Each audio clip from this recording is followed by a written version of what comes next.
Hello students, today our topic of study is the Norman French period.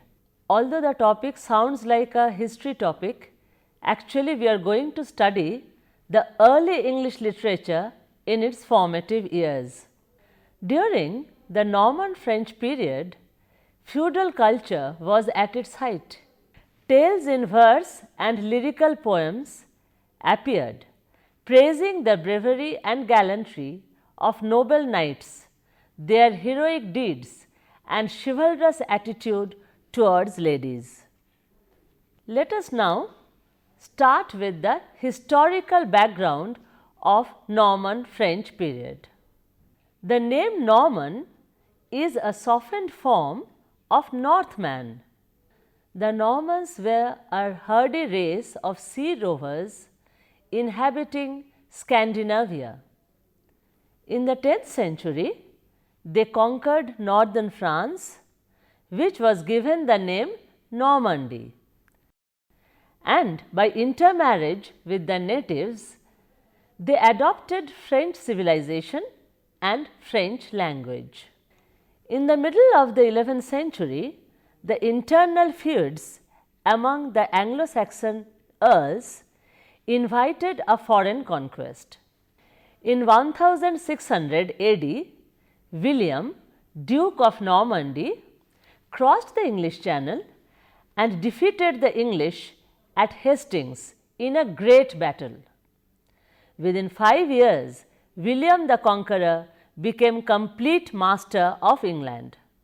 The literature that they brought to England is remarkable for its bright romantic tales of love and adventure, in marked contrast with the strength and somberness of Anglo-Saxon poetry. Many of the stories came from old French sources, the language of which was a Romanic dialect, and for that reason these works were called romances. A number of romances were based on King Arthur and the Knights of the Round Table. The heroes of these romances, unlike the characters of church literature, were human beings who loved, hated and suffered. Their worship of fair ladies motivated the plots of the stories. In the literature of the townsfolk, we find the fable. Fables were short stories with animals for characters and conveying a moral. They did not idealize characters as the romances did. They show a practical attitude to life. Ballads celebrating the resistance of Saxons to the invaders circulated widely on the lips of the people, but English writing of the more formal sorts ceased for more than a century and made a new beginning about 1200 AD. In the interval, the Anglo-Saxon Chronicle is the only important document.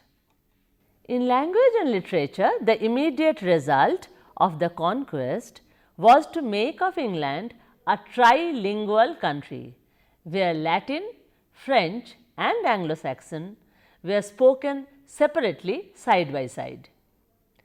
During the following 200 years, communication went on in 3 languages. 1. At the monasteries, learning went on in Latin. 2. Norman French was the language of the ruling class and was spoken at court and in official institutions.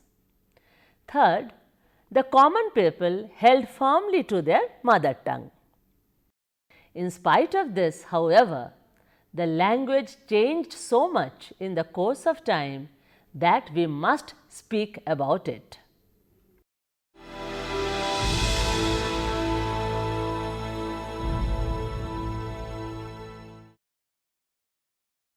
Firstly, many French words came into the language. Under the influence of French, the pronunciation of the people changed. Some French words could not be pronounced by the Anglo-Saxons. So, some of the Norman French words were substituted by more familiar sounds from Old English. There appeared many new long vowels called diphthongs in their native language. Secondly, the spelling did not correspond to the pronunciation. The Norman scribes brought to England their Latin traditions. The Anglo-Saxon letters p, the for the sounds th and the were runes. The Normans replaced these letters by the Latin th, th. Thirdly, French suffixes were used with Anglo-Saxon words. Examples of such hybrids are fulfillment, bewilderment, bewitchment, government, agreement, bondage, cottage, stoppage, courage and marriage. Again, admirable, capable, readable, unbearable and drinkable. Fourthly, the French prefix dis, dis, dis was used to make up words of negative meaning. For example, distrust, distaste. Fifthly, the indefinite article was coming into use. You know which are they? A and an. They were coming into use. Sixth, the struggle for supremacy between French and Old English words went on in the following way.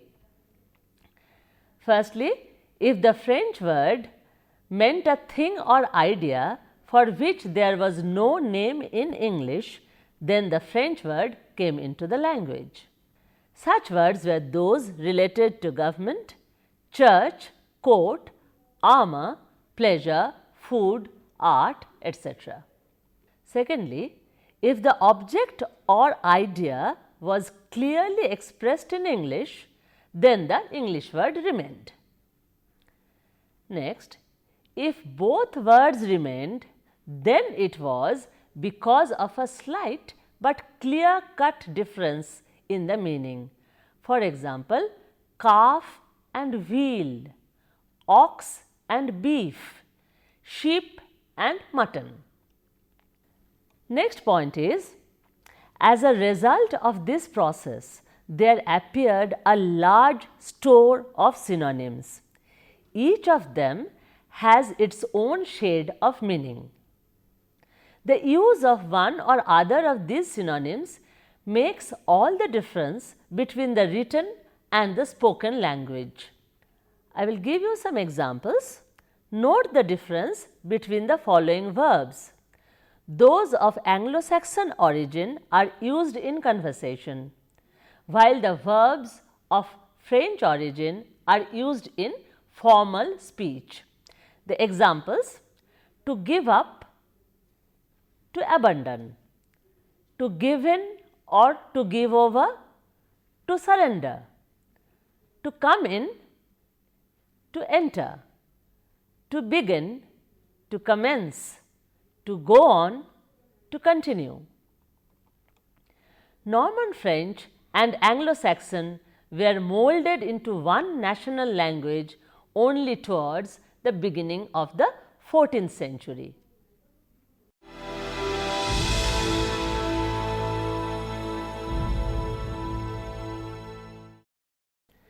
The literature of the period was largely composed and copied by the great army of monks.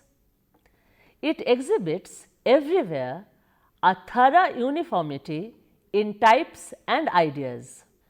The absorption of the French was most fortunate for English literature. In the 13th and 14th centuries, English accepted much French vocabulary. Under the influence of the French, it dropped its own complicated grammatical inflections. The Anglo-Saxon vocabulary was vigorous but harsh, limited in extent and lacking in fine discriminations and power of abstract expression. To this was now added the wealth of French, with its fullness, flexibility and grace. As a direct consequence, the language, the resulting English literature became rich.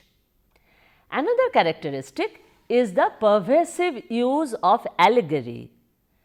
The men of the Middle Ages often wrote in direct terms and of simple things, but when they wished to rise above the commonplace, they turned to the devices of abstract personification and veiled meanings.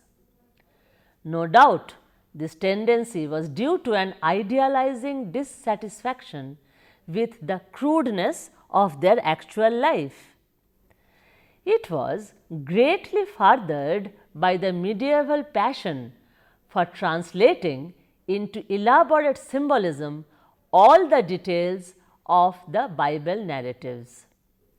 The tendency hardened into a ruling convention. Of all these countless allegories, the 7 deadly sins were regularly reiterated. These sins are covetousness, unchastity, anger, gluttony, envy, sloth and pride. To the 7 sins were commonly opposed the 7 cardinal virtues: faith, hope, charity or love, prudence, temperance, chastity and fortitude. The story of King Arthur, a historical character, was a common theme. He was described as an ideal feudal king endowed with all the virtues of a hero. He possessed magical powers and was honest and wise and fair to all his knights. They had their meetings at a round table so that all should be equal. For poetry, the fusion of languages meant even more than for prose. The derived English system adopted from the French, one rhyme and second identical line length, and third it retained from the Anglo-Saxon the regularity of stress. Fourthly, it largely abandoned the Anglo-Saxon regard for quantity, and fifthly, it retained alliteration not as a basic principle, but as a useful subordinate device. This metrical system, thus shaped, has provided the indispensable formal basis for making English poetry the greatest in the modern world.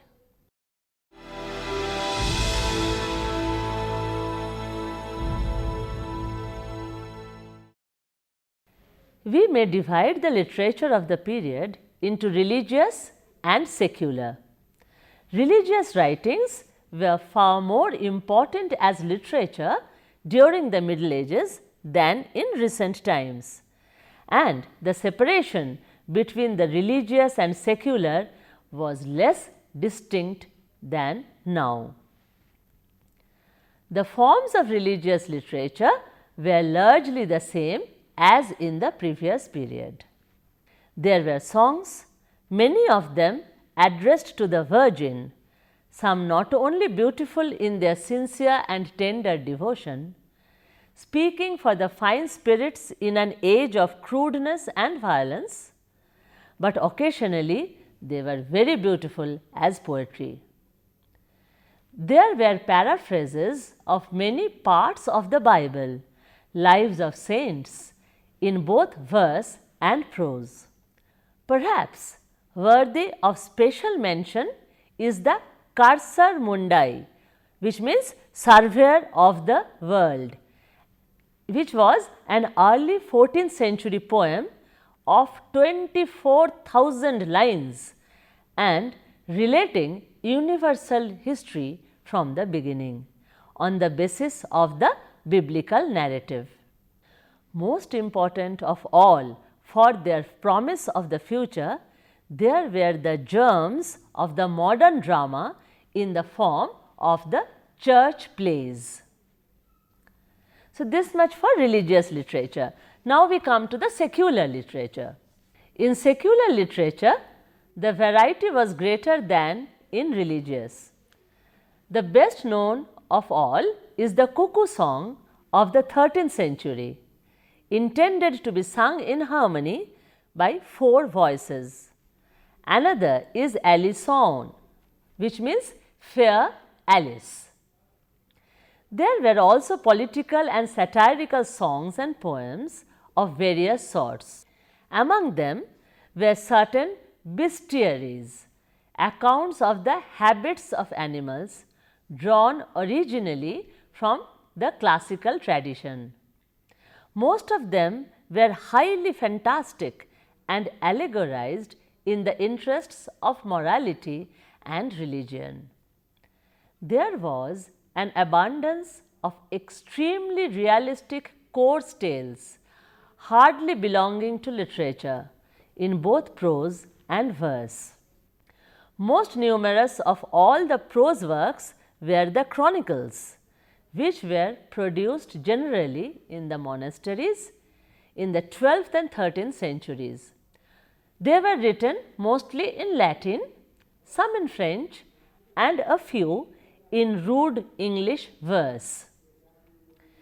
Many of them were mere annals like the Anglo-Saxon Chronicle, but some were the lifelong works of men with genuine historical vision. Some dealt merely with the history of England, others with that of the entire world as it was known to medieval Europe. The majority is unknown in obscure manuscripts. Others have been printed in full and serve as the main basis for our knowledge of the events of the period.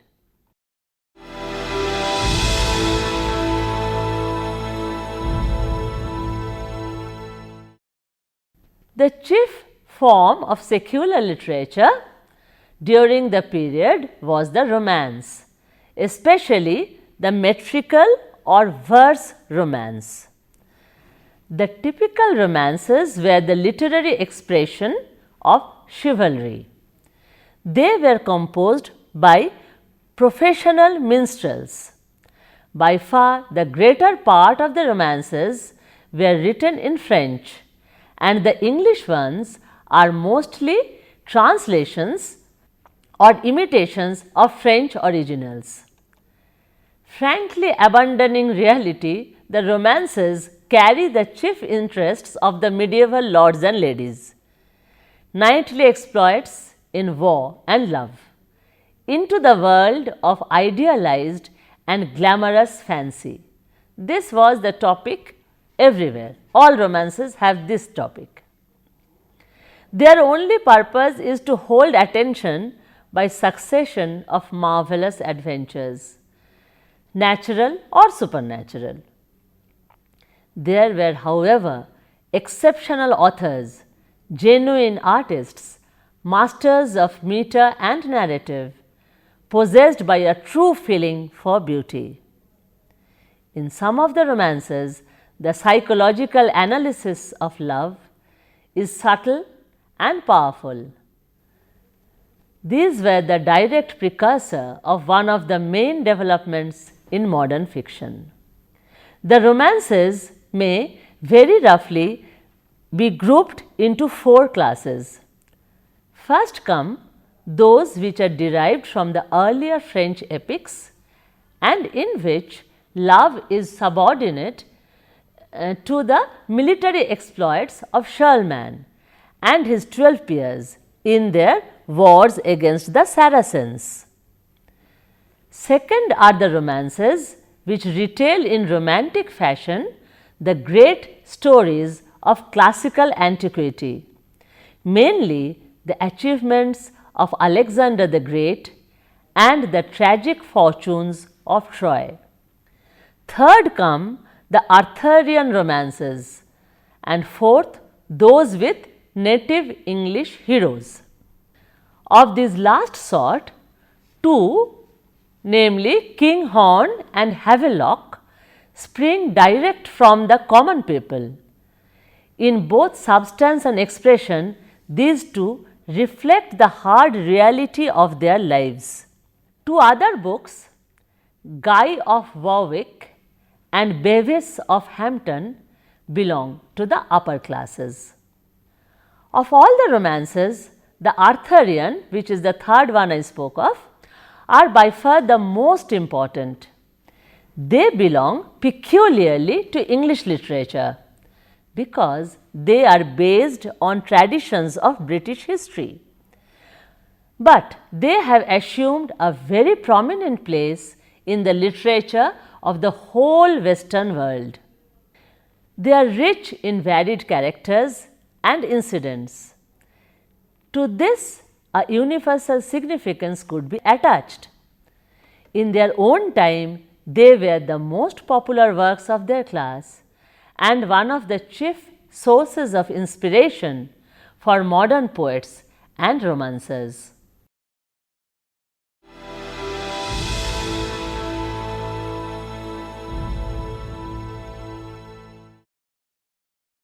Geoffrey of Monmouth's Historia Regum Britannia, which was written in 1154, is the first notable book.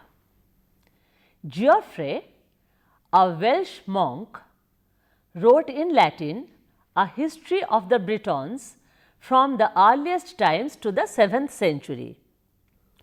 In his book, imitating the form of the Serious Chronicles, Geoffrey combined cleverly all the adaptable miscellaneous material, some of which were fictitious, legendary, some were traditional, which he found at hand.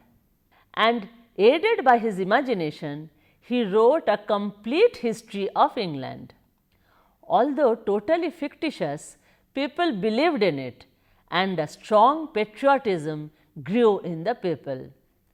About 20 years after Geoffrey wrote this, the French poet Wace paraphrased in French his entire history in vivid, fluent and diffuse verse. Lyman's Brut is the most important book as it is a book written by an Englishman for the Englishman. About the year 1200, Lyman paraphrased Wace's paraphrase of Geoffrey in English. The word brute comes from the name Brutus. According to Geoffrey, he was a Trojan hero and eponymous founder of the British race.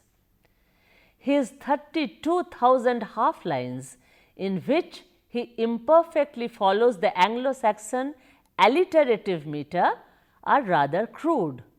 They are often strong with the old-time Anglo-Saxon fighting spirit. In language also, the poem is almost purely Saxon. Occasionally, it admits the French device of rhyme. Expanding throughout on Wace's version, Lyman adds some minor features. We can make special mention of only one other romance, Sir Gawain and the Green Knight. This is the brief and carefully constructed work of an unknown but very real poetic artist. The story consists of two old folk tales, here finely united and so treated as to bring out all the better side of knightly feeling. It is an interesting combination of Saxon and French forms. The manuscript contains 3 slightly shorter religious poems also, all possibly by the same author. One of them in particular, The Pearl, is a narrative of much fine feeling. With its dramatic interest, its vivid descriptions and its moral purity, Pearl is one of the most delightful old romances. The other poems are Cleanness and Patience. Sir Gawain and the Green Knight may very fittingly bring to a close our survey of the entire Norman French period, which was a period mainly of formation, which has left no literary work of great and permanent fame, but in which there were some sincere and talented writers. So, now we come to a close of our discussion of the Norman French period literature. I hope you enjoyed the session. Thank you very much.